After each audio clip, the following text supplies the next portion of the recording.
What's up, gamers? Welcome back to Short Pause here as we're continuing our coverage of E3 2019. I'm Ben Boyce on the other end of the microphone there. That's Mr. Frankie Ayler himself. And day zero, as we're calling it, of E3 2019 is in the books. And Frankie, once again, we've got a decent amount of stuff to discuss here. Yeah, we do. Obviously today was the Ubisoft and the Square Enix conferences. So we'll be going over what we saw between both of those today. If you haven't, make sure you're following us on Twitter at The Short Pause. If you're watching this on our YouTube channel, go ahead and subscribe if you would like to. You can also check out our conversations regarding the Microsoft conference, as well as who else already had a conference? Bethesda. Bethesda, that's right. Mhm. Make sure you go and check those videos out. Before we dive into this, I just need to talk really for a minute here, really quick about limited runs thing. As you guys know, big fan of physical games, so they announced a lot of really cool stuff today, including like their first 3DS release, which is the Atui collection, of course, Mutant Mudds Deluxe, and a handful of other games that'll be in a single 3DS cartridge. That's pretty cool. If you're a Sega CD fan, Corpse Killer is the next full motion video game remaster that'll be coming this summer, and just a lot of really big, like hotly requested games from them. We're finally getting Rogue Legacy that'll be coming to PS4 and Switch. Very Great excited game. about that. Great game. Love it. Transistor will also be getting a PS4 and Switch release. Again, big fan. Love that. I'm hoping Pyre's on deck. Really big fan of that. Mhm. As well as Double Switch also finally getting a Switch release. So There you go. tons of stuff though. A lot of stuff, including the final slate of Vita games. Got a couple Drinkbox games in there.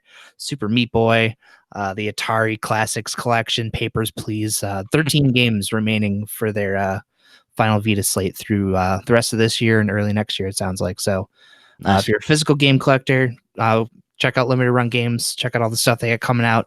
A lot of good stuff. So Ben, let's dive into Ubisoft. Absolutely, man. Yeah, so you can check there's a lot of stuff that was going on today. You know, you mentioned the limited run, and obviously we had the Ubisoft and the Square conferences, which we'll be detailing here on the show. But like you mentioned, limited run did something, kind of funny did something. Apparently showed a lot of really cool indie games there. I haven't got a chance to catch that one yet, but I'll try and sneak a watch into that tomorrow. We had the PC gaming show, which showed some cool stuff on there as well. So lots of video games, as is typically the case with E3. But we are going to break down the two biggies of the day, Ubisoft and Square Enix, and kind of give you our takes on what we saw from those guys. So we'll start first with the Ubisoft conference, which happened earlier today. They started the show out with a nice little show of what was the Assassin's Creed Symphony, I think they called it, Yeah. which is cool. Played some nice tunes from the game there, so that was nice to hear. And then from there, we moved into a really strong way to start the show with the official unveil of Watch Dogs Legion.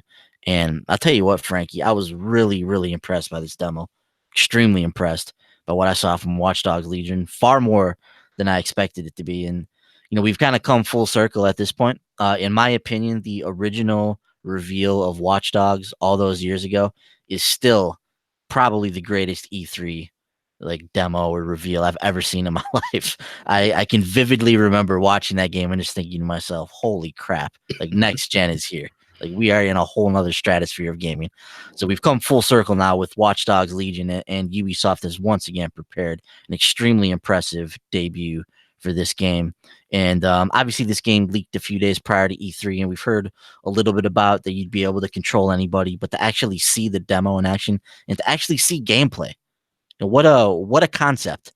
Yeah. But they actually showed us a trailer and then gave us a deep dive into the gameplay in an extended segment that really gave us a good look at what Watch Dogs Legion is all about. And yeah, Frankie, I just can't get over how impressive this demo was. I mean, we controlled this one guy. We were on a mission to try and recruit people. So part of this game is, you know, you're in the DedSec organization, as has been set up in the other Watchdog titles, and this one takes place in London. So we've got a brand new city to make our way through. But you're part of this. You're trying to put together this resistance against kind of this occupied London, and any and everybody in the game is at your disposal, literally anybody that you want to control or try to recruit to your side is available for you, and they all have their own dialogue, their own voiceovers, their own origin stories. I mean, this is impressive stuff. Literally every single quote unquote NPC that you see in the game. I guess we can't call them NPCs because you can play as them, but the artists formerly known as NPCs, every single one of them that you see in the game, you can actually recruit to your side and maybe even control them at one point or another. So we Mhm. we get into this demo. We follow this guy who is trying to find a someone who's an expert in drones, because there's part of this occupied London. They have these armed drones that patrol the streets. So they want to get a drone expert involved so they can try and hack these drones or fight back against these drones. So we find the guy that we're looking for. He's actually getting he's in an altercation with an armed guard, and then it kind of escalates from there. We end up saving him, and then we're on the run, and this kind of shootout, this really cool action sequence ensues from there, where we're trying to escape from these armed guards and these armed drones that are patrolling the city. Eventually, our player character falls in battle and dies, and very clearly on the screen it pops up and says permadeath. This character is no longer available for you to use. So from there, we switch over to another operative, and we switch over to just a total badass chick who's like a former assassin, or maybe even a current assassin, but she was a badass. Or actually, we went to the old lady first, and then we went to Also a the badass. badass. Yeah, the old lady was also a badass, but she went from feeding the pigeons to kicking people's asses. So, but yeah, we saw the old lady get involved, and then she contacts the badass assassin chick that we play as at the end of the demo, and then she goes through this really cool sequence involving stealth and action, and when all is said and done, we end up completing the origin story of this character that we were trying to recruit, and then we at the end of the demo take control of this character then and start to play through the game as this character.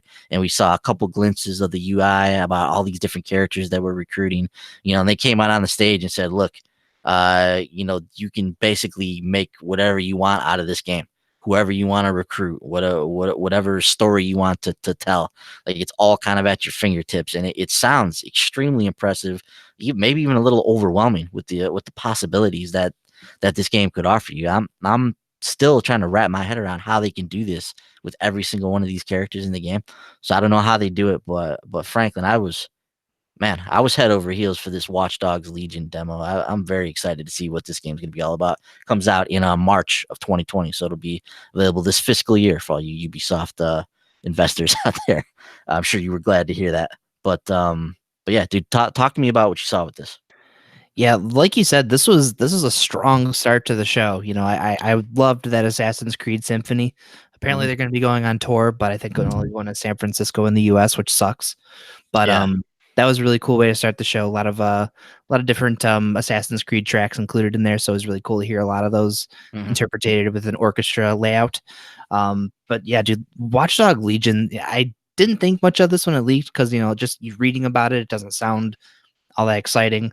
Seeing it in action though, watching that Jason Statham character in the beginning of the Yeah. game, just kind of walking around scanning everybody. Mhm. You can bring up stats for literally every person. Some of them are kind of funny.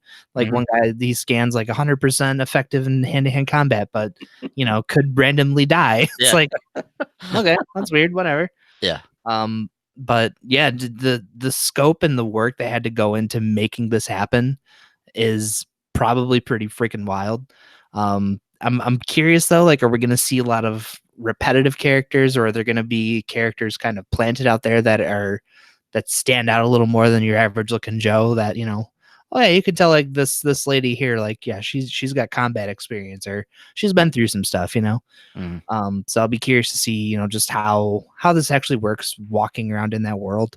Yeah. Um, but yeah, dude, Watch Dogs has been a really interesting franchise since this generation has started. Mhm. Very unique, very cool, kind of just walking around and really like utilizing this obviously crazy hacker lifestyle. Yeah. So to see them kind of take I guess like a current event situation like this, Mhm. might be a little touchy to some people. I'm not sure because I try to avoid any news and politics and all that. But just gameplay wise though, this looks like it's going to be a great time. Oh yeah. Yeah, Watch Dogs has not shied away from what's going on in the world. It's part of what makes this game really interesting is it's really grounded in reality. Mhm. And they started this franchise with the first game, and they got some of their ideas and concepts out there, didn't hit on all of them the way that people wanted them to. They really took a step forward with Watch Dogs 2 and did some good things in that one. And now Watch Dogs Legion taking this thing to a whole nother level seemingly with this unified resistance that you're creating in this game. But yeah, I was super impressed with this dude. And it's part of what made this so impressive was it's literally one of the only games we saw at the show, at any of these shows, that had actual gameplay and showed an actual demo showing the power of what can happen. And when you take your time, present the game, give us a nice meaty gameplay demo of it, and leave us wanting more. Like it's one of those, it's the eternal argument of quantity over quality, right? It's Mhm. like, yeah, we can show you a bunch of games back to back to back to back, or we can show you a few really good games, give you a nice meaty chunk of these games, get you really excited about these games. And watching how E3 has played out up to this point definitely makes me miss the latter there, with having those extended gameplay demos that used to be so prevalent at E3. Mhm. Not so much this year. But yeah, Yeah. dude, I just really, really impressed with Watch Dogs Legion. 3/6 is the release date on that, 3/6/2020. It's Also gonna be a will busy week. Yeah. Also will be on Stadia. So, and Yeah. this is another thing that we're gonna see throughout especially these shows, but throughout all of E3, a lot of support for Stadia, man. A lot of big games are on board for this. A lot of developers and publishers are on the Stadia train. So Google definitely throwing its weight around, and they have quite a few partners for this thing right now. So it seems like it's going to be supported really, really well out of the gate, which is obviously a good sign for that platform. So very, very curious to see how all this works when it's all said and done. From Watch Dogs Legion, we moved into a new TV show coming out, Mythic Quest: Raven's Banquet, which is a takes one of the guys from Always Sunny and puts him into a new Apple TV Plus show about a creative director and his game studio and the MMORPG that they're making. The trailer was pretty funny. It looked like it might be a good time. Um, but yeah, I mean, not much to say about that. I mean, it's a TV show on an E3 stage, but it might be Yeah. fun though. Yeah. I mean, I love It's Always Sunny, so I'm actually Yeah, pretty excited about it. But yeah. Well, you gotta sign up for Apple TV Plus, so get ready. yeah, I don't know about that. Uh, Speaking of which, this is another thing that's gonna come up multiple times here. But man, how many things can I possibly subscribe to at this point is what I'm wondering. Dude, I literally have subscriptions for everything. I don't know how much money I'm paying in subscriptions right now, but I really need to reevaluate what I'm spending my funds on. And literally every time somebody takes the stage, there's like a new subscription that's available for something. And I I'm getting subscription to death right now. I really need somebody basically we need somebody to create cable TV all over again, just with all of these subscription packages under one like mega package, so I can just buy it and be done with, and not a la carte myself to death. But that's a completely different conversation. So from there we saw a brief Rainbow Six Siege segment where they're just highlighting season 14, which starts tomorrow. There's some new operators, typical stuff what you get for the new season. There's 2 new operators, so look out for that. Next, we saw Adventure Time's characters coming over to Brawlhalla. So this is that free-to-play Smash Brothers game that's been extremely successful for Ubisoft. They mentioned 25 million players Yep. on this game at this point, which is really good. And this is actually a pretty fun game from what I've played of it. So it seems worthy of those 25 million. But Jake, Finn, Princess Bubblegum, there's a new level, a new game mode, all coming to Brawlhalla. I don't know how this game works, if this is paid content or it's just all free. I don't know exactly how Brawlhalla works, but the base game at least is free, and Adventure Time will be available for you if you so choose to play that. Have you played Brawlhalla at all? Once or twice, Yeah, but not lately. yeah. There's a couple of these ones out there. There's Brawlhalla. I think there's another Brawl game, Brawl Out or something like that. That are those like Yeah. Smash Mm, Brothers light type games.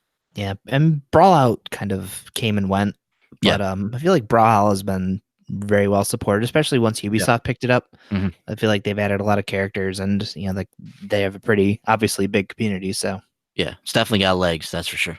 mhm. Sticking around. From there, we saw Ghost Recon Breakpoint. So obviously, this game had already been revealed. John Bernthal was on stage, who's obviously awesome, the Punisher himself. But he was on there. He plays. He really plays the villain in the game. So he's the leader of the Wolves, which are this like anti-ghost force, which are basically the ghosts but bad guys. So we're gonna be going up against John Bernthal, which is kind of cool. I mean, he's a badass dude. Yeah. So to be able to go up against him with the ghosts could be fun. I still find it extremely hard to believe that there's a brand new full-on Ghost Recon game coming to us. Just, I mean, Wildlands has only been out for what, 2 years? Yep. So Wildlands been out for 2 years. They've been working on DLC for that game as well. So it's just crazy to me that we have a full-on Ghost Recon game coming out later this year already. So I just can't help but think that this is just a quick like reskin of the game. But I mean, hopefully I'll be proven wrong. But I can't see how this is that much different from Wildlands. So they mentioned AI teammates coming back for solo players, so you'd be able to have that team based experience with the AI again. They have a new community program called Delta Company. They didn't get too much into this. I'm not sure exactly what it entails, but it looks like you would be able to share art and some other things across the community. Beta for the game goes live on September 5th. The game will release on October 4th. You can register for the beta now on the website, and they mentioned that they will be supporting this one for years to come, much like they did Wildlands, right? Oh yeah, they did say that, didn't they? So this game sounds like it's gonna be sticking around for a little while, and lo and behold, the Terminator is coming to this one as well. So I saw a hilarious tweet earlier from Andrew Reiner who said, "If the Terminator shows up in Avengers, I'm leaving E3 right now." But the Terminator has shown up in multiple press conferences now. So that what's the name of that? What's the name of the new one? Dark Reign or something? Dark Future, whatever it's called. I don't know. Whatever the new Terminator's called. They're the marketing machine, obviously in full force for this one. But any thoughts on Breakpoint, Franklin?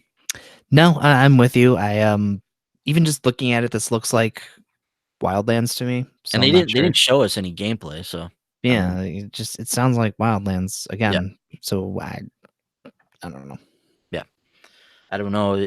I assume this is in a different area. It's not in the same like Colombian or Bolivian jungle where you're at in Wildlands. I'm assuming. Yeah, Um, we'll see about that. but I don't know. It's some other jungle setting. So maybe so. So Breakpoint later this year for if you're a Ghost Recon diehard.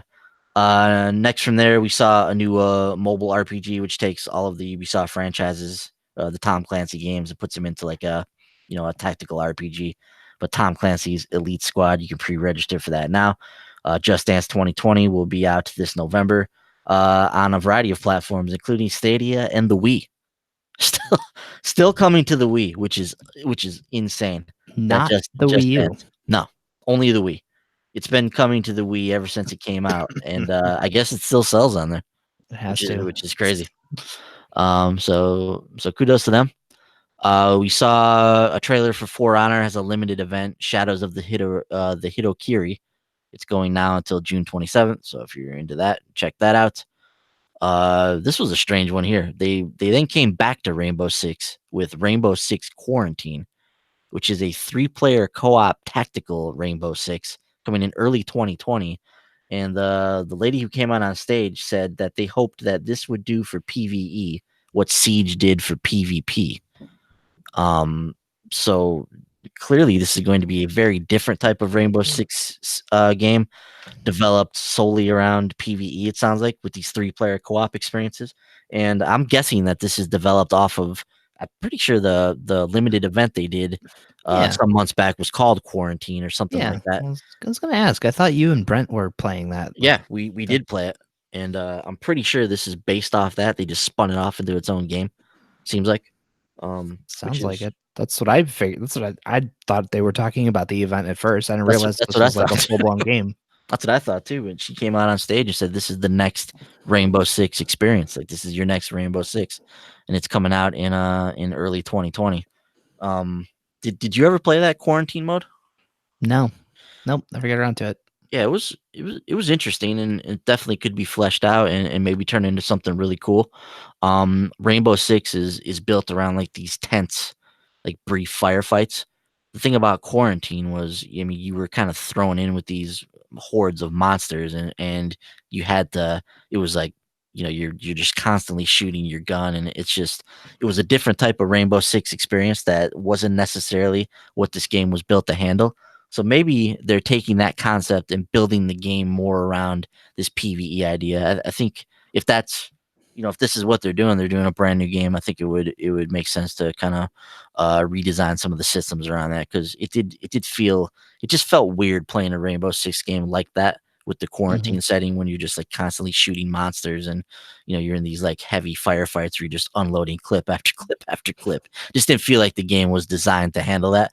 But maybe with this quarantine, they're gonna go out and kind of build one that's specifically catered for this. So could be cool, could be a disaster. I don't know. Did they announce a beta for that? Probably not. I don't know. I didn't write down a beta, so if they did, I missed it. But I don't remember them announcing a beta. Damn. So moving on from there, we got to the Division 2 section of the show. Free to play from June 13th through June 16th. So if you're on the fence, or if you want to try out the Division 2, check that out. The first piece of Year 1 DLC in Episode 1 comes out in July.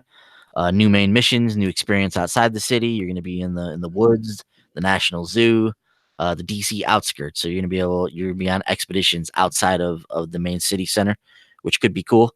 Episode 2 of the DLC will release this fall and takes you into the Pentagon, which has been taken over by the Black Tusks. The second raid for the game will also be available at this time. Episode 3 is coming in early 2020, and they showed a brief trailer for this. It looked like we were going back to New York, where the game originally started, and maybe hunting one of the original characters from that game. It was Mhm. tough to tell exactly what was happening. I'm not deep into the Division lore. I don't find the story or the narrative all that engaging with this game, so I haven't paid much attention to that. But apparently we might be hunting down one of the characters from the first game. Is what I can glean from that. Or it's a Um, battle royale mode. or it's a battle royale mode. Yeah, I mean everybody's doing it, right? They also have a Division movie coming to Netflix with Jessica Chastain and Jake Gyllenhaal. So that's some decent star power there. A Ubisoft movie with Jake Gyllenhaal. What could go wrong? Yeah, I mean, it's never happened before. Right? Yeah. But yeah, any thoughts on what you saw from the Division here? I mean, the new content sounds like it's going to be a lot of fun. Mhm, It's a game that I personally wish I had more time to play, because I think mhm. I've only put maybe 5, 6 hours into it. It's a fun game, but I don't know. It's hard for me to keep up with these games as a service games these days, especially with so many of them. Yep. So, but this new raid sounds like it's going to be pretty cool. Is the raid itself set in the Pentagon? Did I interpret that right? I mean, I don't know if they explicitly said that. The second episode is based around the Pentagon, and the second raid comes out during episode 2. So I think it's probably a safe bet that it's going to be in or around the Pentagon. Um, Pretty cool. It's an yeah, those are 8 player raids. It's 8-player raids. You have to actually play one of those, so I'm not sure how they work out in the division. Yeah. The first raid was a bit controversial, because it was incredibly hard for console players. It took them, I don't know, like a week to beat the raid the first time with the first group, something like that. PC players beat it in the first 5 hours, so they were able to get a clear on it. But console players could not beat the original raid. So something was off in the balancing for that. Hopefully they can address that with the second raid, and we won't all be sitting here on PS4 and Xbox ripping our hair out trying to figure out how in the hell you're supposed to beat this thing. That would be Um, nice. yeah. So obviously if you're a fan of the Division 2, you're excited about all this stuff coming out. So be on the lookout for that. Ubisoft officially unveiled their Uplay Plus streaming service. Once again, another subscription to sign up for. So this is Uplay Plus. It's basically Ubisoft's entire catalog on PC, 100 plus games, access to premium editions and games when they release. It's $14.99 a month. You can sign up for the service now, and you'll get free access in September when the service launches. And I assume you'll just get that first month for free and pay $14.99 a month after that. It includes DLC. It includes classic games from their catalog, and it will also be available for Stadia in 2020. So Stadia, getting lots of play on these E3 stages these next few days. I mean, this is pretty standard stuff at this point, right, Frankie? This is EA Origin, this is Game Yep. Pass, this is PS Now. I mean, all this is kind of the way we're going with these subscriptions. Stadia is going to have a subscription model. Yeah, I mean, seriously, going to be subscription to death here. Oh man, subscription model and a subscription model if you're on Stadia. Yeah, that's like Meta, a subscription on top of your subscription, which is pretty wild. Jacob, what's up, dude? What did you play a couple times that was strange? Sorry, I missed that on there. You talking about Rainbow Six Siege? Let me know. Yeah, so we saw the Uplay Plus, so if that's your thing, look out for that. Roller Champions we saw briefly, which I'm actually pretty interested in this game. I think these skill-based PvP sports games can be really cool. This obviously has Rocket League vibes, just on skates. So if they can capture that type of feel in this like roller derby setting, I think they've got a chance to have a fun game on their hands here. The alpha is out today on PC and will run until the 14th. Right now, it's a PC only title. Don't know if it has consoles in the future, but as far as the alpha period goes, it is available on the PC right now. Any thoughts on this one, Franklin? Did you get the Rocket League vibes from it as well? Yeah, I did. I always thought like a roller Clearly what jam they're going for, type of right? game. Yeah, it definitely seems like it. Mhm. But yeah, I've always thought like a roller jam game would be kind of cool. Yeah, I'm not sure if this is something I'm ever actually going to play. But maybe if they bring it to consoles, I'll be more likely to try it out. yeah, definitely. And then from there, we closed out the show, which I thought maybe we'd get Splinter Cell at this point, but we didn't.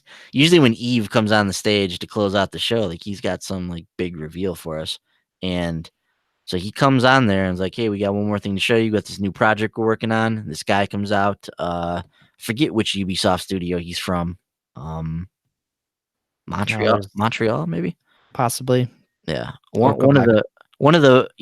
the big Ubisoft studios that develops Assassin's Creed is making this game, and the guy comes out. He's talking about how with Assassin's Creed they've always been beholden to real like historical history, but they've been thinking about mythology and gods and all this kind of stuff that they want to get into. So they debut this new game with a trailer that must have been 10 seconds long. It was a really strange way to debut this game. We hear a narrator, he's talking some godly stuff. We zoom into what presumably is the main character for the game. Looks something like Kid Icarus. And then like a griffin or some mythological monster comes out. He hits it once with his sword, and we go to the title screen. So, Gods and Monsters coming on February 25th, 2020. Frankie, this was really weird, man. It was a really weird way to end the conference. Typically Ubisoft's been known over the years to like drop that one more game at the end of the show, and they're like they've done it with Watch Dogs. They've done it with The Division. They've done it with Beyond Good and Evil. Like they've shown us these like big finales to their show that have really got us amped up, and this was not that. this was Gods and Monsters, which we know next to nothing about. We didn't see anything about this game other than this 10-second trailer, and then we get a release date that's fairly soon, and we know nothing about it. Really, really strange way to end this conference, I thought. Yeah, especially considering the fact that we had such a deep dive in Watch Dogs, which comes out a week or two after this game does. Mm-hmm. So I don't understand why they would close with this and not show any extended gameplay or anything, or even the date on the stage. Like we only know the date because it went up on the PlayStation blog shortly after the conference. But yeah, like you said, I don't. Some people I saw were talking about this, saying it's like Assassin's Creed Odyssey for kids, which might be a pretty good description of this. I don't know. Yeah. Um, but yeah, I don't know. Like you said, very strange way to end the show, especially given how it's weird too, just given how this E3 has kind of felt overall. Mm-hmm. That this was, Ubisoft's big thing to close on at a Yeah. conference that people were extremely, everyone was expecting a new Splinter Cell. That felt like a low hanging fruit prediction to have, that we were going to see a new Splinter Cell, and we saw Sam Fisher in some fucking mobile game. So Yeah, we saw him in Elite Squad. That was yeah, there's our new Splinter Cell right there. which is this was very strange. Like this just I don't know. This is the whole conference just got so weird after Watch Dogs that I wasn't surprised that this is kind of the way it ended, but also I'm like, really, you know? Yeah, I don't know. I mean, this was this is a good time to give our overall thoughts on the Ubisoft conference, and you've already started the discussion on this, Franklin. But this was another conference that didn't need to happen. Like there was literally no point to this conference other than to see Watch Dogs Legion. Mhm. Everything else were games that are already out. you know, that we're just seeing DLC from, or we've already heard about Ghost Recon Breakpoint. They didn't show us anything new from that. All they did was trot John Bernthal out on the stage to tell us that he was in this game, which we already knew. We can see your character model. So thank you for sharing that, John. You're still a badass. But we didn't really gain anything new from that. We didn't see anything from this Rainbow Six quarantine game, so we didn't learn much there. Just Dance comes out every year as it has for the last 10 or 15 years. So there's no surprise there's a new Just Dance game. The For Honored thing was a limited event. The Division is just DLC that we already knew was coming to the game. So really, outside of Watch Dogs, I mean, what new games did they even show? I mean, they showed us 2 seconds of God and Monsters and a little bit of Roller Champions, and that was it. So this was another conference that just didn't need to exist. Like, just give us a 30-minute deep dive into Watch Dogs Legion. That was all we needed. I Yep. would have loved to just have seen more of that game. That demo was that impressive. And we were talking about this a little bit before the show, Frankie, but it just, with this and with the other conferences we've seen at E3, with the exception of the Square one, which we'll talk about in a minute, but it's just clearly we're in between generations here. Like we're at the point where we're going into a new generation. There's a lot of new games that we can't show at this point because the new consoles aren't revealed. These things are still heavily in development, and it's becoming increasingly clear why Sony is not at this E3, because they would have been fallen into the same trap that everybody else is, where, all right, well, I can't show this game, so I guess we'll put some DLC from this game in to take a spot on the show and kind of pad out our runtime. But yeah, clearly we're between generations. We're getting next to no gameplay in the majority of the stuff that we've seen at E3, which is one of the reasons why that Watchdog trailer was so impressive, because we did get that gameplay. But yeah, just overall, once again, it's just like this didn't need to exist. Just give us Watchdogs, and that's all we needed on the E3 stage from you guys. But I don't know, man. You kind of feel the same way? Yeah, I do. At a point not long after Watch Dogs and the It's Always Sunny guy coming out there, I sat there just going, why the hell am I watching this? Like we've already seen what they showed us for Ghost Recon. Mhm. But they didn't even show us a gameplay trailer for this new Rainbow Six game that's coming out. Yep. I mean, and all this stuff is apparently coming out soon. Like I said, they closed the show with a game coming out before Watch Dogs with no gameplay Mhm. and very little idea of what this game even is. I don't know. Like I expect more from Ubisoft, and I mean they kind of have set that bar high themselves. Like we know that they've been going through this like Vivendi takeover legal battle thing for a while, and now that they're kind of past that, like I feel like I don't know if they just went into cruise control. Like you said, we're kind of at this weird point where we're about to transition to a new generation. So Mhm. obviously, we're probably not going to see a new Assassin's Creed because they're probably working on the next generation Assassin's Creed. Yep. And obviously, Beyond Good and Evil 2 is still a long ways out. Skull and Bones got delayed, but I feel like even seeing that again would have been nice because I want to know what they're doing with that game. Mhm. And even Trials Rising, like I wouldn't have minded, seeing a trailer with all the new DLC coming for that if we're gonna be doing DLC stuff. But yeah, I don't know. Just overall, just they started off with the showstopper, which a lot of these conferences I feel like have done lately. Mhm. Um, but like you said, this show did not need to happen. Yeah. So overall, another underwhelming press conference when all was said and done, even though Watch Dogs Legion was game of the show type of material with what they had to show for that. So we will anticipate that game. But what this is setting up, Frankie, is an E3 next year where it's it's almost like these companies are gonna have like the blue balls, right? Like they're gonna be ready to just splurge all of these games onto us because they're like, look, we've been working on all this next gen stuff. We haven't been able to talk about it because these guys haven't revealed their systems yet. But next E3, like everything's going to be on the table. All the systems are going to be out there. If they don't talk about it before it, they'll definitely talk about it at E3. But all that's going to be out there, and then these companies are going to be able to just really just flood us with all these cool games they've been working on. Ubisoft has a million studios that develop for them, and we didn't get to see a whole lot from what they're working on right now, presumably because they're knee deep in the next generation of gaming. So yeah, I think it's all making sense as to why this E3 is going the way it is and why Sony isn't there to begin with, because they saw all this stuff happening anyways. But I digress now as we get into the highlight of today's discussion. That's going to be the Square Enix conference, which resided in Sony's old E3 spot at 9 p.m. Eastern this evening, and they delivered a show that was my kind of show, Frankie. There was lots of stuff that spoke to me as a longtime Square Enix fan. We're gonna start out first and foremost with an absolute showstopper in the Final Fantasy VII remake. Man, was I just smiling from ear to ear watching this thing. I mean, this is one of my all-time favorite games. I mean, I vividly remember scenes from this game, characters from this game, to see Cloud and Barrett and Tifa and Eris and Sephiroth in there, and Vincent Valentine, and just all these characters that we've grown to know and love. Actually, I don't think that was Vincent that we saw.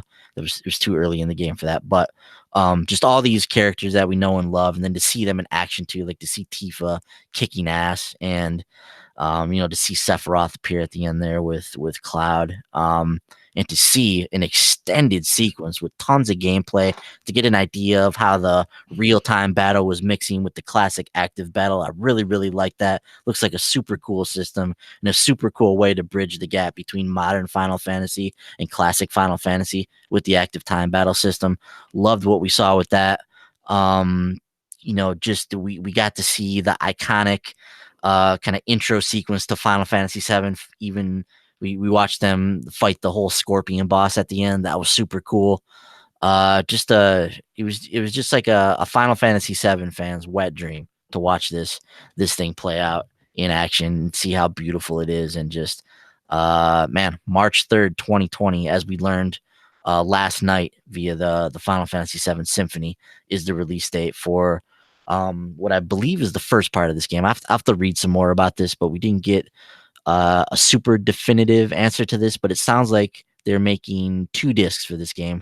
The first one will focus on the Midgar, or the Midgar portion of the game, which was a long part of the game. There's definitely a ton of stuff in there to play in terms of Midgar, and sounds like they're going to flesh that out and make it even more so than it was before. So I definitely think that they can make an entire game out of that. But it sounds like they're going to make 2 discs. But man, even then, all the stuff that happens after Midgar, there's so much in this game. Like, how much longer is it going to take them to develop that second disc? Or are they going to need a third disc? I mean, there's really a lot in this game. There's a lot that happens after you get out of Midgar. So I still want to know more about what their plan is for this game. But at least the first part of this is coming out on March 3rd, 2020. And the game's playable at the show floor there for people. So man, I wish I was there to play this game. But Frankie, I don't want to babble on and on like a goofy fanboy with this, but I really love Final Fantasy VII. Really love what I've seen for the Final Fantasy VII remake. Cannot wait to play this game in March. That's it's gonna be a hell of a week there with Final Fantasy and Watch Dogs. Indeed. I've still never played Final Fantasy VII, so this will be me diving into it. That battle system looks really cool. Yeah. Just watching that spider bot bass. Ugh, I can't talk. Spider bot boss fight. Yeah. You can kind of see where CyberConnect 2's mechanics were probably kind of taken and worked over at Square Enix, just because there's a lot of kind of like in Azura's Wrath, just the way that their battles play out. You could kind of see some of that in there. Mhm. So you could sort of see, where they probably were when they gave that game back to Square. But dude, that battle system looks like it's going to be a lot of fun. Yeah. Just kind of getting in there, messing around with the different characters, and Mm. they even kind of got and Bender could probably speak to this a lot better than I can. But in Xenoblade, I know there's a lot of different character management in battle too. So I don't know if maybe some of that's in there too. But yeah, this game looks beautiful. We've talked a lot earlier about music, and just listening to the music while this thing's playing sounds great. Mm. Um, Yeah, and all the iconic music, the music they were playing, the battle music, the iconic Final Fantasy VII soundtrack is incredible. One of the best in the series. So many just memorable tracks from there, and to hear all those like in their like remastered form in this game got me super juiced as well. mm-hmm. But yeah, I'm extremely excited about this. I especially now that I'm kind of getting more into these more tactical combat type of games, Hmm. I feel like this is going to be a lot of fun for me to hop into. And Hmm. I like I said, I haven't played original Final Fantasy VII, so I'm not sure how I would feel about that battle system. But this one looks like something that I'm going to have a lot of fun with. Yeah, really like what I've seen in terms of what they're going for with this, and we saw an extended version of the trailer that came out last night. We see, like I said, Tifa kicking ass. We see the speeder bike sequence, just all these things that I vividly remember from this game. We see the train sequence, just so many cool moments, cool characters. And yeah, I love how you can switch between the characters. Their limit breaks around there. I saw the limit bar on there as well, so we know that we're gonna have that. They mentioned the materia on there, so the materia system is intact, which is one of the iconic systems from this game in terms of how you handle your magic and your abilities in the game. I can't wait to see how the summons look in this game. I remember just being blown away by the summons on Final Fantasy VII on the PS1. I can only imagine what they're gonna look like in this game, especially when we get later in the game and we can summon Knights of the Round, which is one of the all-time great summons in Final Fantasy.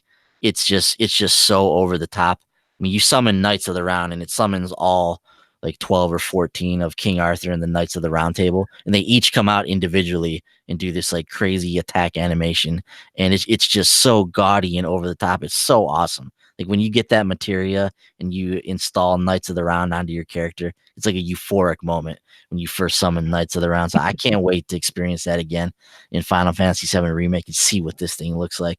But yeah, so much cool stuff to be unveiled. I mean, it really is a gigantic game, man, as all Final Fantasy games are. There's so much in this game, and yeah, I just cannot wait to see what they do with this. March 3rd will definitely be marked on my calendar. Um, and as has been one of the other themes of this E3, there's a ridiculous collector's edition for this game that's exclusive to the Square Enix store. That's $330 that I'm really trying not to buy, but I'm super tempted to add this to my collection because this is one of my favorite games of all time.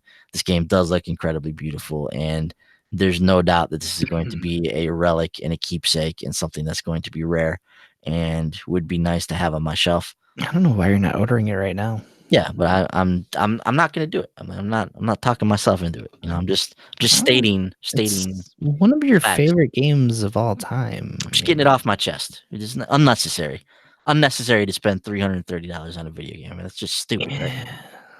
No, It's just no, dumb. It's mm-mm, dumb. no, Just no, dumb to do that. no, no. Look. I'm pretty sure the Borderlands 2 Claptrap in a box edition was $400, so you're still not at the top tier collector's edition. It's true. Although So I did buy that one when it was $60 on clearance. So that's I did the smart thing with that one. I don't know that you're gonna get that chance with this though. I mean, I'm not. This is going to sell out undoubtedly. I It is. really need to get in there and get one. Probably when we're done recording, honestly. I mean, this one's gonna be gone. Just saying. You shut your mouth, Franklin. Um, but yeah, I don't know what else to say about this. I need to go read more about this game and figure out about the disc and how they're planning to work this all out. But man, super excited about this game. Very surprised we got a release date for it and that it's coming this fiscal year. But this game looks so awesome. Seriously, I am Yeah. a kid in a candy store watching this thing play out. So many cool moments that I can't wait to see play out in this game. Um, And seriously, I mean, I haven't played Final Fantasy VII since the PS1. I didn't play it on the when they re-released it. So it's been, I don't know, 20 20 plus years now, probably since I've played this game, and I still vividly remember a lot of this game. So that it really is a seminal title and one that's had a great impact on my gaming life, and I can't wait to play this game again. All right, I need to move on from this game. I'm just going to talk about it all night. Next we saw Don't Nod, Life is Strange 2. This was a weird trailer. Were they just basically spoiling the whole first episode of this game? I I think so. it First was couple episodes. there's only one episode out, isn't there, of this so far? No, I think 3 or 4 are out now. Really? I Mm. feel like I've looked at this several times on the store, on the PlayStation Store, and I've only ever seen the first episode, but maybe I maybe not. I don't think they were selling them as a pass this time, or they were selling the first episode and you bought a pass. I'm not really sure how they did it this time, but I do know that there are several episodes into release. Yeah. If they're not already, they might even already be done for all I know. I mean, this was a weird trailer, and the game's already out. It just said play the game today. It's been out for a long time now. So strange that that one made an appearance. But hey, I guess life is strange, right? Um, Final Fantasy Crystal Chronicles is getting a remastered edition for PS4 and Switch. You're also gonna be able to play this on smartphones as well. So this is the kind of the chibi style characters in the this is more of a It's a DS port, right? yeah, was it originally a DS game? It could have been. I don't remember its original history now, but I think this one's more of a dungeon crawler or maybe just a light RPG. Mm. But yeah, regardless, that one coming to PS4 and Switch. We've already heard about Octopath Traveler. That one is available now on Steam, so that's cool. The Last Remnant Remastered was also announced for the Switch this evening. I feel like this one's been out on other platforms. Is that correct? I feel like I've seen The Last Remnant Remastered. I think it's out on PS4. Yeah, or Steam too, maybe. Mm. Um, but at any rate, it's available on the Switch tonight, which was a cool announcement. We saw a really nice trailer for Dragon Quest Builders 2. Nice Mm. extended trailer coming out July 12th for the PS4. A demo will be available on June 27th. But I thought they did a good job with it with this one, Frankie. You're really showing that this is, a Dragon Quest RPG just with building elements, but both of them seem to be equally a part of this game. It's Mhm. not just strictly Minecraft with Dragon Quest characters. I mean, there's building elements, but there's also exploration and RPG elements that the series has been known for. Did you ever play Dragon Quest Builders, the first one? No, my friend Jamie is obsessed with this game though. He Oh, he loves really? Dragon Quest, and he was saying that the story for that actually carries on from one of the old games. Oh, really? So there's actually roots to the old Dragon Quest games in these. But yeah, he loves them. He's excited about this one. I think it's coming out on the Switch as well on the 12th, but the demos I think only on the PS4. Okay. So I just told him about that earlier, and he's pretty excited to try it out. So Yeah, I thought the trailer only mentioned PS4, so if there is a Switch version, maybe it's just because, like you said, only the demo is going to be available on there. I don't know, yeah. but yeah, I thought it was a nice trailer. Dragon Quest Builders, I heard a lot of really good things about that one, so it makes sense that a sequel's coming out to this, and yeah, it looks like it's going to be a really good game. Keeping on the Dragon Quest 11 train, the Switch version has resurfaced. The definitive edition of Dragon Quest 11 coming out for the Switch later this fall. Don't know what's different in the definitive edition. Obviously, this game won't be as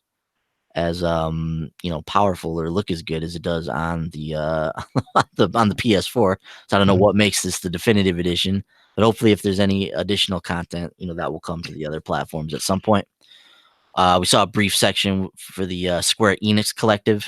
Um, we saw kind of went over their history, which is they're basically the indie publishing arm of Square Enix. So we went over their history for the last 4 or 5 years and saw some of the games that they developed. And I didn't even realize that some of the games they had a hand in, but there's some cool ones on there. Mhm. Octahedron is a really good game, comes to mind. But there's a bunch of games that are on there that they've published or had a hand in over the years.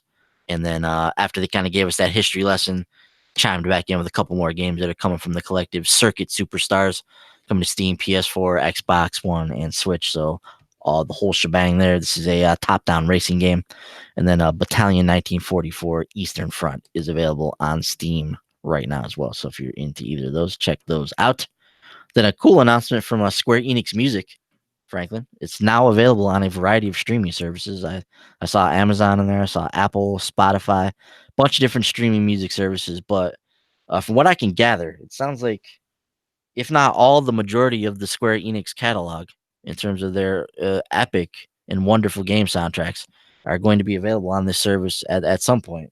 At the very least, the Final Fantasy songs are available right now. Hmm. It sounds like, Hmm. and it sounds like it's available right now. So I haven't got a chance to check this out yet, but later on today, I will hop onto one of the music streaming services I have and take a look at just what exactly is contained in Square Enix music. But we're all fans of soundtracks here. We're fans of gaming music. I'm a huge fan of the Square Enix catalog. There's some really, really beautiful music from their games over the years, especially from the Final Fantasy games. So I'm really excited to see what's on here, man. Yeah, me too. This is one of the streaming things that I can get behind. So Yeah, I haven't checked it out yet, but I did see it's on Spotify, so I'm gonna hop on and check that out later on. yeah, absolutely. We saw a brief trailer for the Kingdom Hearts 3 DLC Remind, which is coming this winter. So if you're a Kingdom Hearts fan, definitely you already know that that's coming out. So be on the lookout for that. We saw a nice segment on Shadowbringers, which is the new update for Final Fantasy 14 Online. And as with all the Final Fantasy 14 upgrades, new playable races, new jobs, new storylines, new characters, all this stuff's coming into play. I'm sure there'll be new raids and all that kind of stuff as well. But they mentioned, on stage that this is basically like a brand new game, which is pretty much what they do with all of these releases for Final Fantasy 14 Online. They are huge, epic productions with tons of new stories, tons of new content, all new leveling, jobs, characters. I mean, the whole shebang. Every time one of these big releases drops, they do this like once a year. It's a huge deal. So Shadowbringers looks to continue that trend. It will launch on 7/2 on July 2nd. We saw the launch trailer for it, which is big and beautiful, and I'm sure everything that Final Fantasy 14 players want. This is one game, Frankie. I wish I had more time to play because it really is an excellent game. The complete 180 that game did, 5 or 6 years ago, when it kind of brought itself back from the brink, was really awesome to see, and they've just turned this game into just an MMORPG powerhouse with just constant updates. There's so much content in this game right now; it's overwhelming. If I were to fire this up right now, there's probably 10 years worth of gameplay in here that you could just sit down and you could never run out of things to do in this game. There's so much to it. And if you are a hardcore Final Fantasy 14 player, you are head over heels for Shadowbringers. But yeah, I mean, not much more to say about this other than it looks cool. Yeah, yeah, they were saying they're at their highest concurrent player count too, so Yeah, they're still going strong. which is wild. I mean, when did Final Fantasy 14 start? It originally I started, think it was 2014, was it 2014? 14 or 15. So, was that when Final Fantasy 14 started, or was that the That rebirth? was the online thing, just when it launched. Yeah. So, and then shortly after that, they had to reboot the game and come back out with it again. And then, yeah. So, for the better part of this generation, Final Fantasy 14 has been going strong, and for them to hit their highest concurrent player count now, obviously speaks to what they've done with this game and some of the wonderful changes and upgrades they've been able to do with this, the support they've had for this game over the years. It's awesome to see. So if you are a Final Fantasy 14 player, be proud. Your game is being supported like none other and will continue to be for a very long time. I gotta say, if the gameplay in that is anything like that Monster Hunter mission with the behemoth, Hmm. just like the whole tanking things and drawing fire and whatnot, like that game sounds like something that I should probably be playing. I mean, there's no question you would like that game. There's so much to do in it. there's there's really no shortage of options in terms of what you can do. And yeah, you would love that game, dude. There's obviously different classes. You can tank, do all that stuff. All that stuff in the when you're out there combating or when you're in these raids and these dungeons, all that kind of stuff. You would love it. Nice. One of these Um days. I shouldn't say that. That's a bad idea. yeah, it's a really deep rabbit hole to go down. I mean, it's one of those games that requires it's basically a full-time job to play that game. So that's what That's what gets you in trouble with that game. You get roped in, and then you're done. Um, so moving on from there, we saw Dying Light 2 make a brief appearance. Once again, coming in spring 2020. We saw some gameplay in this trailer. Yeah, we did. That was solid. That was did watching that dude roll though. I don't know, man. I had a hard time with that with Mirror's Edge, but this just looks like a sloppy kind of like roll that he's doing. So I'm like, oh god, He's not as agile as Faith. So that's true. Yeah, and he is half infected, so it's probably You gotta stay true to the story. That's a fair point. But watching him swing up in the rafters and kick a guy off a building, I can get behind that. Yeah, it's pretty neat. That's my kind of game. And the wall running and whatnot.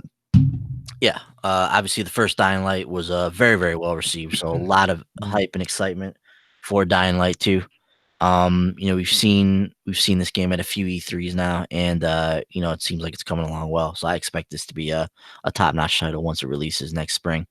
Man, spring 2020 is is piling up very quickly. Going to be a bunch of games in that springtime, as has become the norm the last 4 or 5 years. This generation has just overloaded the spring. No longer is the fall the place to be. The spring is the place to be now. So moving on from there, we got an announcement of a couple Saga games that are coming west for the first time in Romancing Saga 3 and Saga Scarlet Grace Ambitions. Say that 5 times fast. So the Saga games have always been known for their branching storylines and different decisions that you can make, and it's been that way for a really long time. I haven't played a Saga game since PS1. I don't think so. I know there's been a bunch of them since then. But Romancing Saga 3 coming to pretty much every platform under the sun, including the Vita, which is pretty cool to see. Oh. And then Scarlet Grace Ambitions coming to PS4, Steam, Switch, and I think there might have been one other platform in there as well for that. But Xbox maybe. Or Stadia. Yeah, one of those. But yeah, so if you're into old school RPGs, or if you're a fan of the Saga games, you've been waiting for these to come west, your wish has been granted. Banging soundtrack. Yeah, sounds like some good stuff there. From there, we moved into the mobile world of Final Fantasy with Brave Exvius, which is their big Final Fantasy game on there, their original Final Fantasy world that they've created for mobile. 39 million downloads on this game now, so it has found a footing, found a fan base here, and they have a new game set in this same world coming out called War of the Visions, and it's coming worldwide sometime sooner. I didn't get a date on that, so if you are a mobile Final Fantasy fan, look, I do want to check this out and see what this Brave Exvius is all about. Looks pretty neat for a mobile game. Maybe not a bad one to have stored on my phone for a rainy day. And then Frankie, something I know that you're excited about. We saw People Can Fly's new title in Outriders, coming summer 2020. And People Can Fly sounds like they're beefing up for this one. They've now got 4 studios around the world, over 200 people working on their most ambitious title yet. They've called it their most ambitious shooter yet. It's described as a dark modern shooter. They mentioned they want to have some strong story elements in it.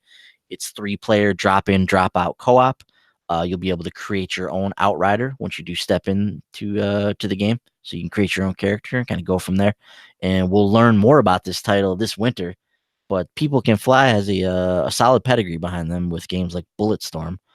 Talk to me about what you saw with Outriders, man. We only saw a CG, I know, but yes, yeah. But that being said, a sci-fi game from them, Bulletstorm obviously had some cool sci-fi roots in it, but this one looks like they're just going all out sci-fi, which I'm all for. I think People Can Fly make some really fun ass shooters. Yeah. They're of course also renowned for the Painkiller games, which the Astronauts is the other studio that kind of spawned off of them. That also has roots there with Witchfire, which is what I initially thought this was, because I didn't put that together at first. But anyways, yeah, I'm very excited about this. I know, their take on Gears wasn't very well received. Not sure if this is going to be a first person or a third person game, but the guns that they showed off look really cool, kind of demonic looking. So that'll be neat to play around with those. And like I've said, I think their pedigree for making shooters speaks for itself. So I'm very excited for whatever this thing is going to be. It's a sci-fi, badass shooter from People Can Fly, dude. Hell yeah. Yeah, and we saw at the end there like the glimpse of one of the main outriders, I guess, using some abilities or some kind of type of powers. Yeah. So that appears to be an element to this as well. So yeah, I don't know much about this game, and it's tough to glean from the trailer like exactly what it's going to be about, but definitely intrigued to see what People Can Fly would do with this one. I got the feeling they were making a first person shooter, even though the trailer didn't say one way or another. Just kind of a Mhm. feel I get with that. So I'd be surprised if this wasn't a first person shooter, but we'll see. And it sounds like they said more this winter, so I'm guessing that's maybe when we'll see some first gameplay for the game sometime this winter. So we'll be on the Yeah. lookout for that. But yeah, a lot of excitement around Outriders. That was a nice little reveal.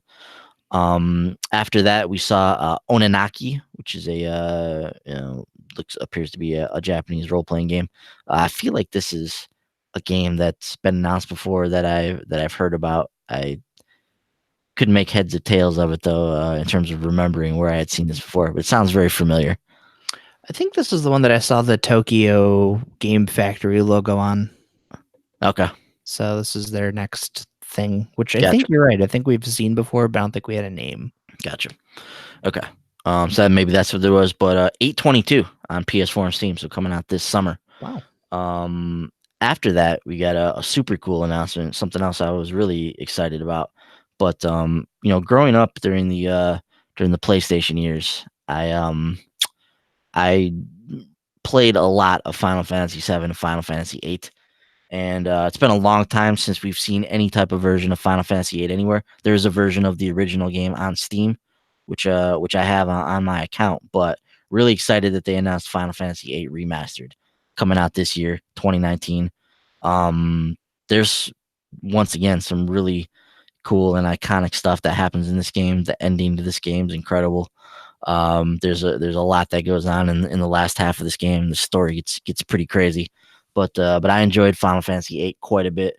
It can be a polarizing title for some. Some didn't get behind the systems that were in the game. I really like the draw system though that's in the game. It was a unique take on the RPG magic system. I thought it gave the game a really unique feel. This is the first game that moved away from like the chibi characters, and this really set the stage for what Final Fantasy was going to be moving forward in terms of the more grown up characters, the more realistic looking characters. Final Fantasy 8 was the game that kind of paved the way for all that.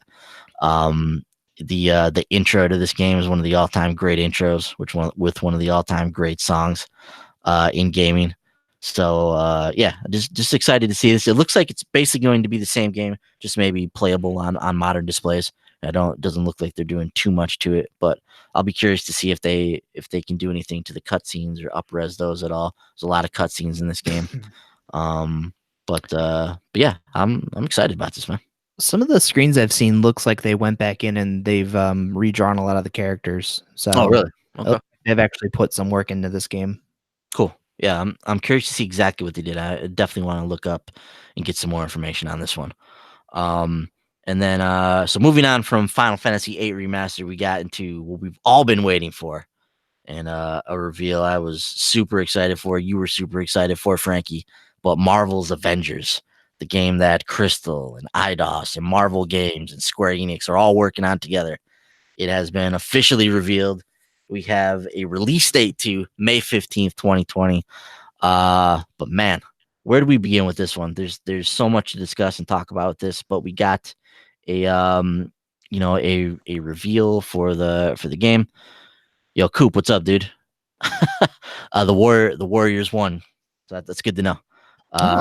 So the NBA finals are continuing on. They were They're on the verge of elimination. yeah, they were very injured. A lot of their star players were out, so they got either most or all of them back tonight. I know Durant was coming back tonight for sure. I'm not sure about Clay, but yeah, congrats to the Warriors for extending the series.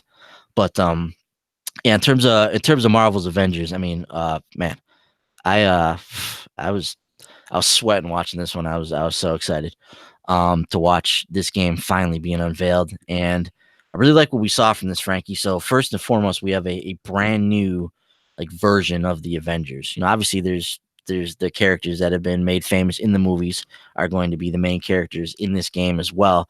but they made it very clear that this is Crystal Dynamics' version of the Avengers. This is their vision of the Avengers, and I think it's why the characters look the way they do. They look a little bit different than they do in the movies, which I think some of us were expecting when Iron Man took off his helmet to look like Robert Downey. Right? Yeah. It's a little bit of a shock at first to be like, oh, that looks a little bit different than what I anticipated him looking like. But I think it makes sense for them to move away from that vision of the Avengers. That vision was executed, so well over so many years, and people have so many emotions attached to that. So it makes sense to me that they would try and put their own spin on it and do their own version of an Avengers story. So I really like that. And then we saw, kind of how they're setting up the storyline. There's this kind of not an extinction level event, but there's a new Avengers headquarters is opening. They're dedicating this headquarters on the West Coast. Looks like Taskmaster shows up with his squad to try and steal some of the new like energy source that they're using to power this place. This goes bad. People die, including Captain America, and then the Avengers are kind of outlawed after that, and that kind of sets the stage for the story and where we're gonna go from there. So, no, obviously, I don't think Captain America's dead. He's a playable character in the game, so he's gonna be alive in some way, shape, or form. But cool setup. Obviously, having the main Avengers there is exciting. Being able to just play them, like being able to be the Hulk and be Thor and Iron Man, like that's just freaking cool, man. Be able to step into those guys' shoes and just wreak havoc on some villains. Super excited about that. And I was having a conversation with Brent about this, Frankie. I want to get your take on it. But do you think we saw any gameplay in that trailer? I I felt feel like a couple times when they moved into those battle sequences on the bridge, I feel like those, if they weren't gameplay sequences, they're certainly targets for what the game will look like, I think. Yeah, I felt like there were, especially with the Hulk. You see Yeah. him jumping around and going in and pounding people. A couple spots with Iron Man looked like Yep. gameplay versus being Black just Widow. CGI. Black Black Widow Widow, on yeah. the bridge. Yeah, Yeah. so I think we did have some gameplay sprinkled in there, which I, dude, I was just watching this thing and I was just jacked up. Like, dude, I can't wait. Like, Hmm. I remember playing Ultimate Destruction. Just going through and just punching shit with the Hulk, and like Hmm. this version of the Hulk looks like he's going to be a lot of fun to play as. Yeah.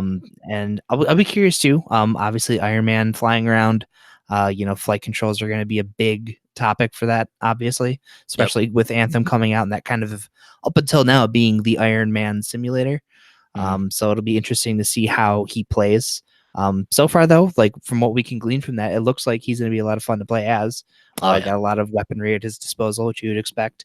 Yep. And even Thor, like I can't wait to whip that hammer and take out a bunch of people at once and stuff. So Yeah. I'm excited though, but definitely, I definitely think we saw some gameplay in there. Yeah, I thought the same thing. Brent thought it was all pre-rendered. So which it could be, and it could be that this is just like a target that they're showing us in terms of maybe what they. But I don't think there's any question like that's the vision they have for the game. Like that's what they want it to Mhm. look like. Just looked like a gameplay sequence. Even when like Black Widow's flying around with Taskmaster, or Thor is trying to halt that ship from like crashing into the earth. Like all that stuff looks like it could be one of those kind of like Spider-Man type of sequences where you're in the middle of the game and then it goes to an action sequence and that kind of plays out and then you're right back into the game. I could see that kind of stuff happening in this game as well. Mhm. Um, The other thing that I felt lend it more to being gameplay was when, especially with the Hulk, watching him jump from thing to thing, that looked like a gameplay animation. It didn't mhm, look like a cutscene animation. yeah. I thought the same thing. I mean, the Hulk was the first person that came to mind when I thought that okay, that looks like a gameplay sequence right Mhm. there. Was when the Hulk was jumping around. So yeah, we got kind of the setup, and then they introduced us to the cast, which this is awesome. I mean, clearly, Sean, the creative director on the game, he came from Naughty Dog, and he used his Naughty Dog connections to bring over some of his friends. But Laura Bailey is Black Widow, Nolan North is Iron Man, Troy Baker is Bruce Banner, the Hulk. What's the guy's name that plays Captain America? Paul something. Steve something. I thought it was Paul. I don't know. I didn't May- know who that guy was. Yeah, but they got him, and then God, who's the Hulk guy too? Travis Travis Yeah, Travis Willingham, I think. Willingham. Travis Yeah. Willingham is the Hulk. So a very, very strong voice cast. Obviously, they got some of the best voice actors in the business playing this game. They gave us a little hint of the Bruce Banner Tony Stark dynamic between Nolan and Troy, which is awesome. I mean, anytime you get those two guys on the screen together, just chewing up scenery, it's just freaking cool, man. It's pretty crazy how these two guys who are uh maybe even unquestionably the best in the biz at what they do. But they've become good friends over the years. They do, they have a YouTube show together. Yeah, They're it's in great stuff. Yeah, which is always fun to watch. They're in games together all the time. Obviously, a lot of that with Naughty Dog, but even in other games. And then we see them together here with in the Avengers game. I can't wait to watch these two interact with each other. I mean, it's going to be super fun. And Laura Bailey's been around these guys for a long time as well, so there's no question there's going to be an insane amount of chemistry with this team when everything's getting put together. So can't wait to see that. Which leads me to the other part of this, Frankie, which is the fact that it sounds like there's going to be quite the cinematic campaign with this. Obviously, they have these characters involved, and um yeah. But before I get into that, dude, like how kick ass is this cast? Dude, I was extremely excited. I couldn't think of anybody better to voice Tony Stark than Nolan North. So that was a great call. But seeing everybody else in there, we've seen them all, like that group in a lot of games together, and those games have some of the best voice acting, best performances, best characters that have come out of this generation. I know Laura and Travis are married, and I think Troy Baker's like their best friend. So, and obviously Nolan and Troy have their YouTube thing going. So Mhm. it's great having like that genuine chemistry coming into a game, because you have a group of people that work extremely well together. Mhm. And especially with a game like this, watching all the movies, reading the comics, like the relationships all the characters have with each other. So this felt like a great call for them to go and bring this group in who, like I've said, very close knit, that are going to be able to bring a dynamic to those characters that I think a random cast of people wouldn't be able to do. Mhm. Yeah, for sure. And Coop mentions something in here that I think is interesting too. And a lot of people are probably feeling this right now. Strong voice cast, but it still didn't sound right. Game looks promising though. And I think what we have here is a situation where obviously the Marvel characters, especially the Avengers over the last 10 years, have been in a multitude of media, whether that's in the movies or in the animated series, in a number of animated series, animated movies. There's been a million of these things, and oftentimes they're voiced by the same people. So they have people that kind of take on these roles. The actor's name who plays Iron Man all the time escapes me right now, but he's Iron Man in almost all of the animated stuff, Mhm. and it's a little jarring to see a brand new version of the Avengers and not hear or see the things that we're familiar with from these characters. So even though the voice cast is stellar, there's going to be a little bit of that shock at first, like whoa, what is this? I'm not used to this. But I think once we settle into the game, these guys are pros. They're gonna bring their A game with this game, and I think once all is said and done, we'll be quite comfortable with them playing these characters. Yeah. I had that feeling too, because especially watching all the movies, you have, you know, Robert Downey Jr.'s voice in your head when you see Iron Man. That's what you're expecting. Yep. And I know the cartoon, any of the animated movies with Iron Man, it's a completely different voice. It's also a completely different tone. Yeah. So it's like almost a different personality. So Hmm. I think, like you mentioned, these are going to kind of be like, we'll start playing the game. It'll be weird at first, Hmm. but I kind of think of it as the Ghost transition when we lost Peter Dinklage, got Nolan North. Yep. Just like over time, like that's the voice now. That's what you expect, and I feel like that's how this game's going to be. Yeah, I agree with you. Coop also says he's only seen the trailer. Did they show actual gameplay? So this is what we were just talking about, where we were trying to figure out whether or not we saw any actual gameplay. But Frankie and I both agree that during the bridge action sequence, Some of those things certainly looked like they could be gameplay segments, specifically when we zoom in on the Hulk and on Black Widow and on Iron Man during certain sequences. That looks like that could possibly be what the gameplay in this game will look like. We don't know for sure. People on the show floor will be playing this game, so I'm sure we'll see some type of feed of what this game actually looks like. For sure, 100%. But I think at the very least, what we saw in that trailer was a target for what the gameplay is probably going to look like, if not some of those sequences being outright gameplay sequences. Mhm. So, um, but that's gonna bring us to the next part of this, Frankie. So, so we know from this, and it's one of the questions I had going into this is what was this game going to be like? Structure? What was the structure of this game going to be? And they've come out and very clearly, like we've documented so far, explained that there's going to be a cinematic, like Marvel style campaign here with all the character interaction and character development that we've come to know and love from these characters, with these bombastic action sequences, top-notch A-list actors performing these characters over the course of a campaign. So there's definitely that aspect of it, but there's also the aspect that we've heard rumors of coming into this, of this games as a service aspect of the game. And maybe that's not even the right way to describe this, because it doesn't sound like there's too much service with this game. And I'll explain that in a second here.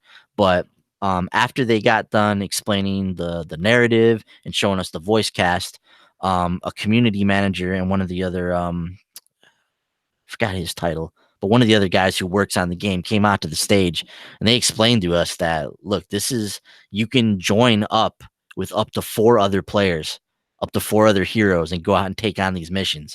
And look, this is a game we're going to be supporting for the long haul, adding in new areas, new campaigns, new villains, new heroes. All of this stuff's going to be added into the world over time. And the coolest part about all this is you're not going to pay a damn dime for it. Not for any of the heroes, not for any of the new areas. They want to keep the community united without charging, which is freaking awesome, man. For some of the stuff I anticipate they're going to put into this game. But Frankie, this is where it gets really interesting. So outside of the cinematic campaign that we're talking about here, it sounds very much to me like this could be that Marvel Destiny game we were thinking that it could be.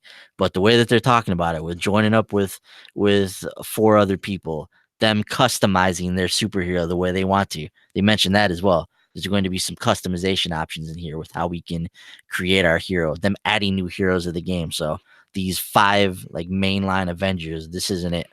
You know, eventually we're going to get, we saw Hank Pym in there at the end. So we saw Giant Man. Clearly he's going to be in the game.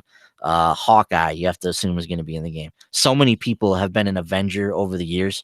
There's literally dozens and dozens and dozens and dozens, hundreds of heroes they can choose from to add into this game that would make sense as an Avengers character, and hundreds of villains they could add in for us to fight at some point. So I don't know, man. Does this sounds like this could be what we anticipated it being, like a Marvel take on Destiny, right? I think a little bit. I'm just curious how it's gonna work. I don't know if I'm not sure, like, if we're gonna be like Destiny, like we're gonna be playing some story missions, or if there's gonna be strike missions, if you will. But I obviously, if you're gonna be able to customize your character, that means there's gonna be loot drops, Yep. right? So Yep. you're gonna have something you're chasing after. I assume you're gonna have like character specific gear you're gonna be going for, all kinds of stuff. So I would expect, some type of mission similar to a strike. Hopefully, we get some raids in. We get to go and wreak havoc on some layers and some cool shit like that. But obviously they're being pretty vague about it right now. I'm hoping, they did mention there'll be a beta at some point soon. I hope. I hope right now it'd be nice. I want to play this game right now. Wish I was at E3. It'd be nice. But yeah, I'll be curious to see what what the rest of this game is, because it sounds to me like there's this epic single player narrative, but then this stuff is separate. Yeah, and if we just think about the Destiny model, I mean that's what they tried to do with Destiny. Now, where the narrative may not have landed the way they wanted it to, there was a whole entire epic single player or multiplayer, however you wanted to play, a narrative that you played through, and then once you got that, you were in the end game, and you had a bunch of other stuff that you could access, from raids, You like what I did there? Uh-huh. From raids and strikes and crucible missions, like all that stuff opens up after you play through the game. So yeah, Koopa, an Avengers Destiny would just be the end of my life. But yeah, I mean, Brent and I were talking about this, but how cool would it be if you finish that main storyline and then it opens up like Avengers Mansion for you? That's the tower. And from there you link up with other Avengers and you go out and you do strike missions, or they build raids around some of the epic villains in the Marvel universe, whether that be Galactus or Kang or Thanos or any of these guys, and they put us on these super hard quests that we go out to do this stuff. I mean, the material is there to make an Avengers Destiny game. So we're still scant on details in terms of what this will actually be and what this will actually become. But yeah, I mean they started planting the seeds that this is more than just your typical A to B campaign for the Avengers here. There's more to this game than that, Frankie. And I need to read some more. That's going to come out of E3 this week. I want to know more about this game. For sure, somebody's going to be diving into this and asking these questions. So hopefully we get some more answers to that sooner rather than later. Yeah, that like you said though, I'm most excited about gameplay because somebody is going to be, whether Square finally puts out an official video, you get someone recording over the shoulder. I don't care. I Oh just want yeah. to see this thing in action. Oh, we're for sure getting some over the shoulder footage. There's no doubt that it's probably on YouTube right now. But we'll keep our eyes peeled for that. Yeah, Coop, I agree. Open cities with random boss fights, roaming gangs of baddies. There's so much they could do with the Avengers license in this type of a game. Cannot wait to see more of it. Like you mentioned, Frankie, there'll be an early beta access coming to PlayStation at some point. There's also some sounds like some exclusive PlayStation content. There's some timed content for PlayStation that will be in the cards for this game as well. Don't know anything about it other than that though. But yeah, to say I'm excited about this game would be an understatement, man. Excited to know more about it, excited about what we've seen of it so far. And yeah, really, really, really pumped, man. The talent working on this game is undeniable from a development, voice talent, for Marvel itself. I mean, there's so many talented people that are working on this game. It's just it gives me really high hopes that this is gonna be a hell of a ride once it's all said and done. What do you think the odds are that Spider-Man makes an appearance? I think he could very well be added as a character at some point in the game. Maybe even linked to the Spider-Man that we know from Insomniac. Maybe this is the beginnings That's of a video game Marvel universe. yeah. I'd almost expect that. I mean, Marvel's Avengers, Marvel's Spider-Man. I mean, how neat would that be if That'd be they pretty damn sweet. if they pulled in Spider-Man and they got Yuri to voice him and all that? That would be really cool. So we'll That'd be we'll awesome. see we'll see ultimately what's in the plans. They have an Iron Man VR game coming out, so maybe That's true. we'll we'll pay attention to if Nolan North shows up in that game, then we'll know something's amiss. But yeah, lots of cool stuff coming on the pipeline for Marvel's Avengers. So overall, Frankie, for this conference, it was tent poled or bookended by two just spectacular titles in Final Fantasy VII Remake and Marvel's Avengers. There was some cool stuff in the middle there, but those two games itself made the show for me. And by far, this was my favorite conference to watch out of all the ones that we've seen so far, just Mhm. because I'm so excited about Final Fantasy and about Avengers. So to see those two games finally unveiled in a pretty beefy capacity just had me really excited. There's some other cool stuff in there too with the Final Fantasy VIII remake and some other good looking games from Square that are going to be coming out over the years here. But just those two games just made the show for me, man, and I'm super excited about what I saw. Yeah, I completely agree with you. This is more of the press conference format that I love. You start off with something big everyone's excited about, and you end on something just as big that Yep. just as many people are excited about. Yeah. But like I had mentioned before, like I felt this conference was just pure fan service. Hmm. Um, No question. like easily the best conference that we've seen this year by far. So that being said, there's a lot of stuff in there that I personally I've never played like Final Fantasy. Yeah. So I know like a lot of people love Final Fantasy 8. 7 and 8 are the two touted as the best Final Fantasy games, depending who you talk to. So I'm excited because be picking those up while I play them is a different story. I'm gonna try to, but it'll be nice, being able to pick those games up.